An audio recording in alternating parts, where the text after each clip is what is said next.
Never visualize your dreams coming true. How absurd is that? Yet,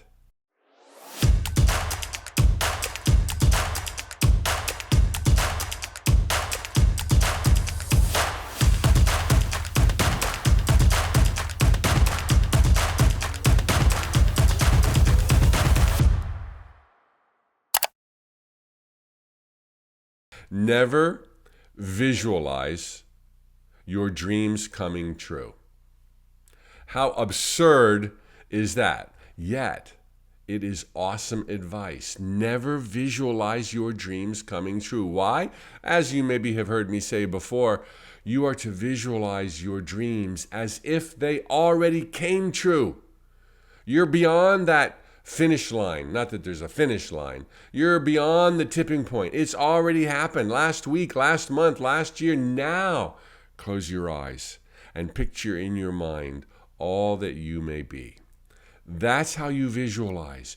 You go to the end result or beyond. Going beyond is even more powerful. You just assume that all of the details have meshed together. You're not worried about that. You're certainly not visualizing that. And then the universe has its marching orders, and it starts working backwards in time from the pictures you gave it to your present, so there can be a blending and a merging through serendipities and so-called coincidences, yielding a physical space that mirrors what you were thinking about back when you were visualizing. This is so powerful.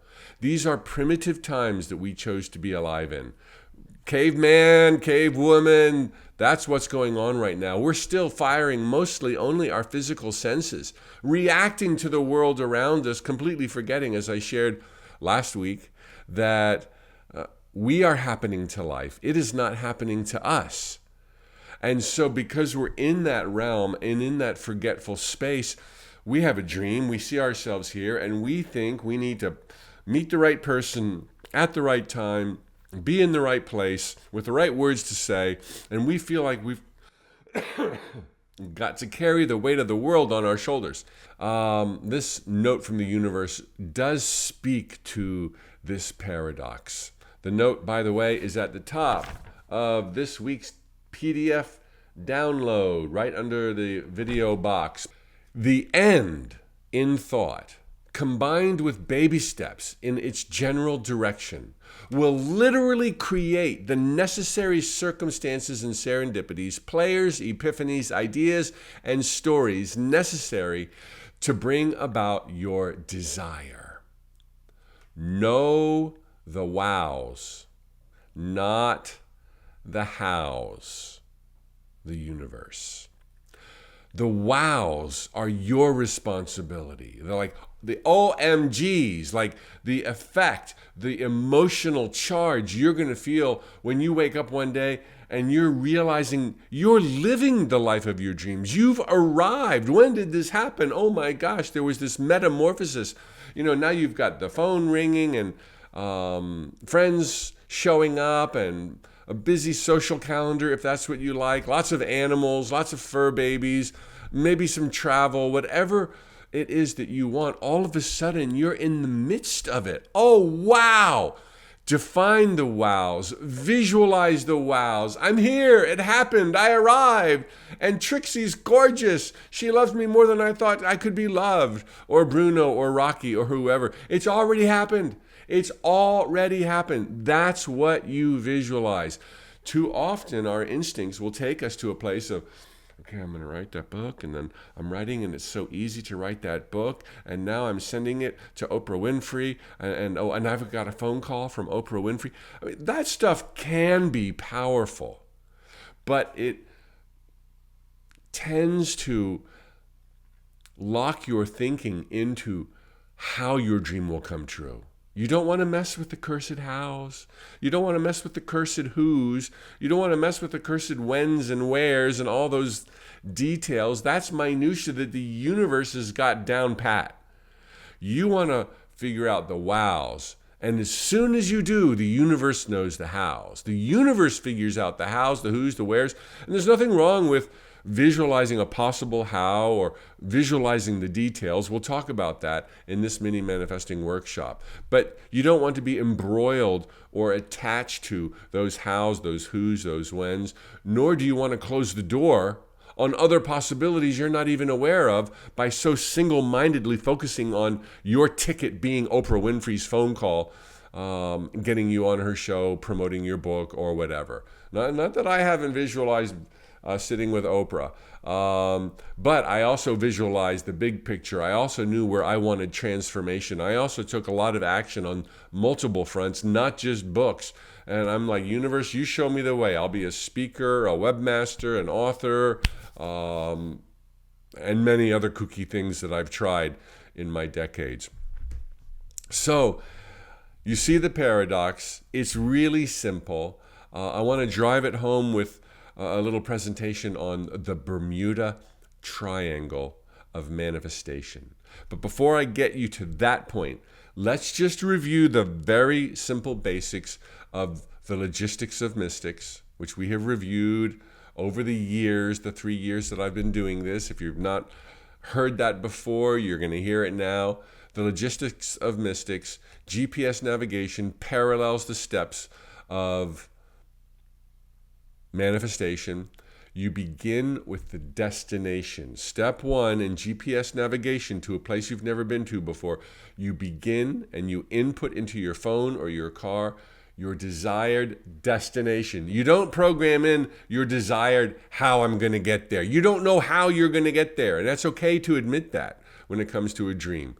You just need to know where. You just need to know the wows. You program that in, and the instant you program your destination into GPS navigation, it calculates every possible road, avenue, boulevard, and waterway that you could traverse. And it then knows the shortest, quickest, happiest way for you to get there, right? It knows, but it doesn't help you because it's been wired and programmed by geniuses in Detroit or Stuttgart or wherever to not help you until you put your car in gear. Because if your car's in park, it's not talking to you. It'll figure out the shortest, quickest, fastest way. But if your car's in park, you're telling it, not yet.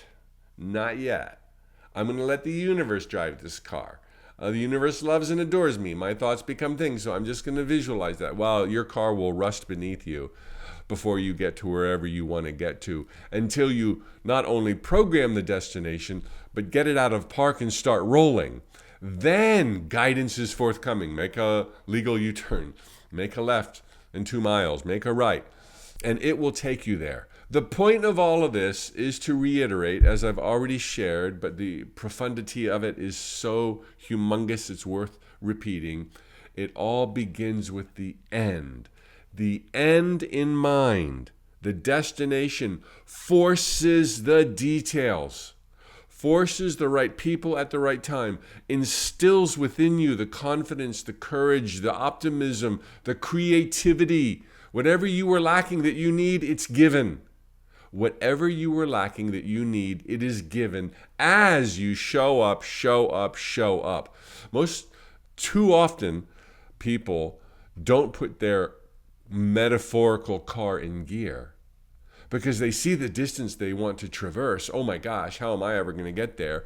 And they're immediately overwhelmed with the realization that at the moment that they start their journey, they do not have the resources, the gasoline, or the confidence to get to where they want to go. And too often they want to wait for their ducks to line up. Okay? But the resources are added only after you're underway and you're moving. Like I often share, the baby ducks don't follow mama duck when she's just standing around. They're just hither and yon. But when mama just goes, no matter what the duckies are doing, when mama just goes, the baby ducks assemble. And your ducks, your metaphorical resources needed to complete the journey, will line up once you just go. Because you're going to go and ask questions. You're going to go and knock on doors. You're going to go and be in motion. And it's through all of your journeying that you're going to find the rest area, the gas station, and whatever else you need, even resources unknown, will be added unto you, so long as you don't change the destination, and that's easy, and so long as you keep rolling, and that's easy, the trip will take care of itself. Okay? It's so crazy awesome. I just saw a really good little TikTok where it's Louise Hay speaking about the flukes that have delivered her life. You know, the matriarch of Hay House, the author of You Can Heal Your Life. And I am going to remind myself to have Ivy post that under this video box for you to watch. Her desires, her end results, coupled with her baby steps, got all of these crazy circumstances and serendipities to line up so that she could write a book and self-publish it in her 60s that would go on to sell tens and tens and tens of millions of copies. One of the best-selling books in the history of humanity. You Can Heal Your Life. So I'm going to get that video. And if for some reason I forget, you just tell me and we'll get that video posted under this video. It's just, you'll see the parallels in your own life as well as how the universe just showed up when you were in motion, driven by a dream. Okay, so now that I've really got the importance of the end result conveyed, I have, haven't I? I've got that conveyed. All right, now let's go back to our paradox. Never visualize your dreams coming true because you want to visualize that they came true. You want to go straight to the end result or beyond. Now, this kind of creates a few other little slippery zones to my knowledge and in my own experience that I like to review vis-a-vis my discussion of the Bermuda Triangle of manifesting. And there's actually a handy-dandy little triangle, the Bermuda Triangle, with a beautiful sailing vessel. Can you see that halftone sailing ship? That's the ship of your dreams. Don't sail into the Bermuda Triangle, okay? And now, what is the Bermuda Triangle? I initially used to say, and still do, and really harp on it, don't mess with the hows, the cursed hows. They are the bane of our primitive minds, trying to figure out, how am I going to get there? How am I going to make my dream come true? It will overwhelm you. If you knew, you'd be there. You don't know how. You can't know how. Brain's too small. The universe knows how once you give it the wows. So don't worry about the hows, because you'll carry the weight of the world on your shoulders, as I just said, and you'll limit the universe from using out-of-the-box ideas that you don't presently know exist. Well, just as important as not messing with the hows, not making hows your end result. That's the tie-in. People will be like, I want to live in abundance. I want to be creatively fulfilled. How will I do that? I know, I'll write that book. Even though I don't like to read, and I've never written anything in the world, the universe loves me, and that book will become popular, and Oprah will love it, and I'll live happily ever after. And then they start visualizing the book. That's how we slip up. We all of a sudden change and stop thinking about what it is we really wanted, wealth and abundance, creative, fulfilling expression, and we go down to the how am I going to get there? Oh, I'll write a book. And now your dream is what? It's to write a book. No, your dream was wealth and abundance and to be creatively fulfilled. And the universe knows countless ways for you with your gifts to get there. But you've narrowed it down to this one how, and you slam shut the door on all other possibilities because now you've got to write that book. You carry the weight of the world on your shoulders. Just as bad as reducing your wows to a how, we often do that by reducing our wows to a who. Who? We want certain specific people to behave in certain specific ways, like Oprah to fall in love with your work, or Bruno to fall in love with your physique, or whatever, and we start giving our power away to other people. And we think, oh, she completes me. Oh, he's my soulmate. Oh, whatever. And now you've just excluded 8 billion other contenders who are fine and dandy, ready to rock and roll with you. Now you can visualize these details and hows and whos. I'll go there in just a moment. But for now, remember, our objective is to get really clear on the wow, the end result, the area of transformation. And so you're not going to bring your how up to that level or your vision down to the how. And the same thing with whos. You're not going to embroil or entangle yourself with a certain who. There will be somebody who shows up, and there will be that story of how my dream came true one day. And it's going to be a great story. But to attach to those ideas now at the beginning of the journey excludes too many other options. So we don't want to attach to the hows or the whos, nor do we want to attach to any other details, because all details are unimportant, including when. Whatever you could think of as a detail, it's unimportant. You want the overall transformation in terms of abundance, creative fulfillment, health and recovery, rocking physique, losing weight, feeling great.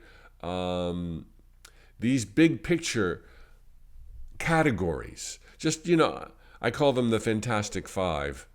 Now that I need to say them. Creative fulfilling work, wealth and abundance, friends and laughter, which includes romance. All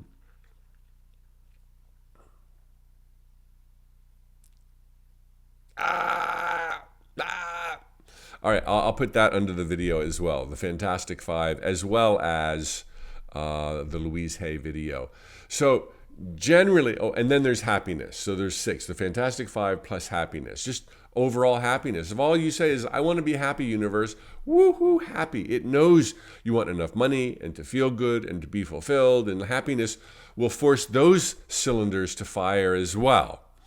So you just want to focus on that and turn over all the details, because details are a dime a dozen, which is why I say they're not important. And I'm not saying there won't be details in your manifestation. There will be. And there will be a who, and there will be a how at the end of the day, once you arrive, with lots of details. But to attach to those details and make them your end results, you end up so focused on this minutia as a micro manifester that you really lose sight of your overall objectives. Transformation in terms of joy, friends, laughter, career, losing weight, looking great, etc. Okay, so that's the Bermuda Triangle, the cursed hows, the cursed whos, and any and all other unimportant details. Don't lower your sights from what it is you really want. And the built-in lesson there, which I should have kind of named at the beginning, but I did name, is let your end results, when it comes to manifesting, be broad brush strokes. Okay? Transformation in one of those 6 categories, the Fantastic Five or happiness. Transformation. That's how you avoid the Bermuda Triangle of manifestation, where all of a sudden it's not working, it's going too slow, or it worked, but in hindsight you wished it hadn't, and Bruno's got some real issues, and it's really not him, and you wish you had left the door open for somebody even better. Okay, it works, it doesn't work. It works, but you wished it hadn't worked. That's the Bermuda Triangle, where we have spent most of our lives as manifestors. It's like, what gives? Sometimes it works, sometimes it doesn't, blah, blah, blah, blah, blah. Okay, and this is how you navigate it. You have clearly defined end results that are broad brush strokes, and then you'll see on your handout right here, your navigational solution.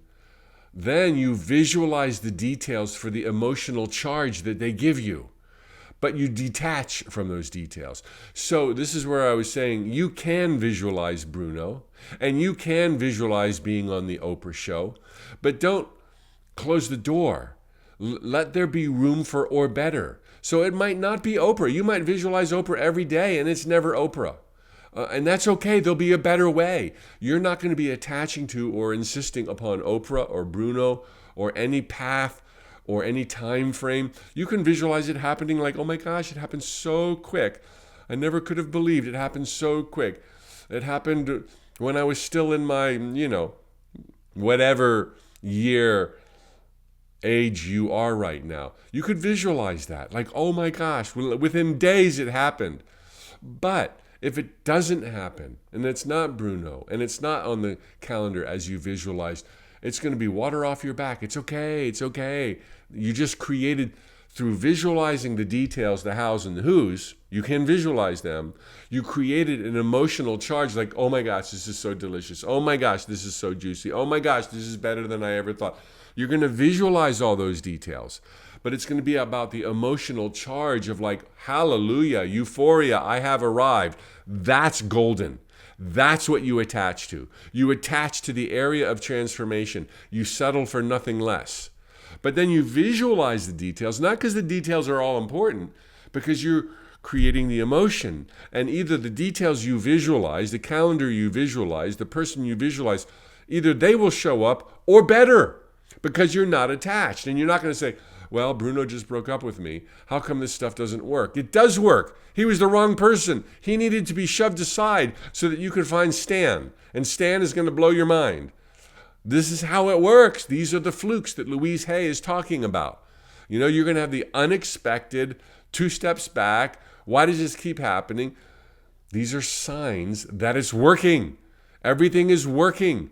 You remain fixed on the area of transformation, that end result of abundance or creativity or health and recovery, combined with your baby steps, will bring about the coincidences and serendipities and the flukes that will bring a reality that mirrors what you were thinking about. Hallelujah. It is so crazy miraculous. It is so fun and juicy. So the navigational solutions, let me read each one from the handout that's on my monitor. Know the general area of your desired transformation and attach to that. Settle for nothing less. Number 2, visualize any kind of details you want for the emotional charge, but detach from those. How do you do that? You simply leave the door open for better. Just visualize Rocky, Bruno, and Oprah.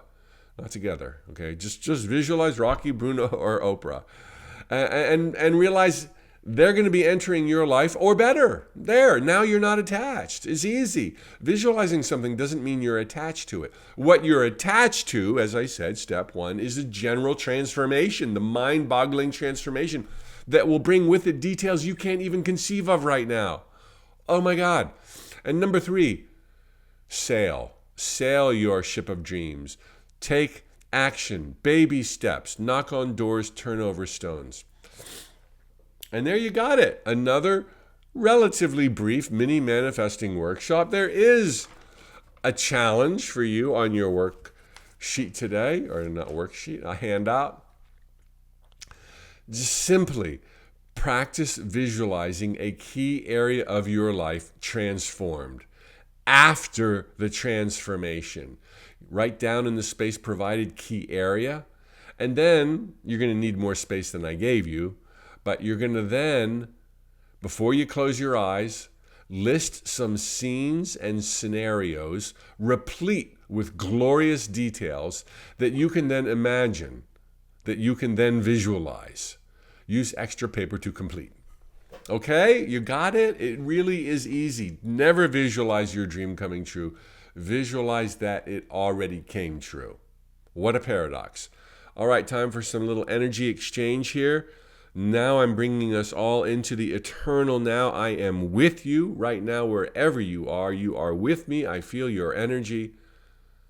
This is the affirmation for the week. I'll read it all the way through quickly, and then I'll slow it down so you can repeat after me. This is one we've used before, one of my all-time favorites. My wish is the entire universe's command. My wish is the entire universe's command. And your wish now will be generally stated to include transformation of a gigantic level in any area of your life you choose. And you can have more than one wish. Okay, your wish is the universe's command. When you make a wish, when you create those pictures in your mind of a desired end result as if it's already come to pass, immediately it begins marching. It knows how, it knows who, it knows when, it knows things that you couldn't possibly know right now. And all of a sudden it weaves this tapestry of your life as you're taking baby steps, so that one day you stand back and gaze at the masterpiece and you will wonder, as I have wondered, what role did I play in the creation of this magnificence? Oh my gosh, my timid, humble baby steps taken with self-doubt and uncertainty has led to the life of my wildest dreams. So be it hallelujah.